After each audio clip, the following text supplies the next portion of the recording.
Kapatid, so nandito ulit ako sa tabing dagat. Meron ako nakita ditong isang kahoy na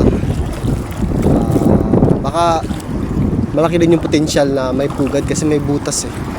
Wala naman ako nakitang ibon na nanggaling dito, pero try ko pa din, baka may nagpupugad.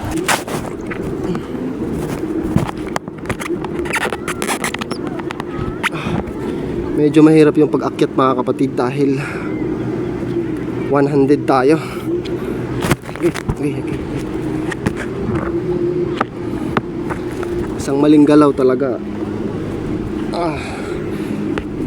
Pwede tayong mahulog. Mabasa pa yung camera natin.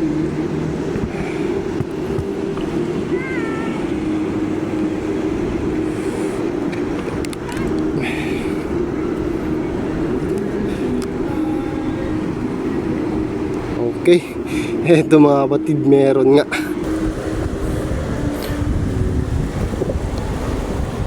Ayan mga kapatid, 3 piraso. Napaka-healthy. Kaya pala may mga buto-buto dito. Yan, sa kilid. Oo, tingnan nyo, may mga buto-buto. Sila pala yung kumakain yan.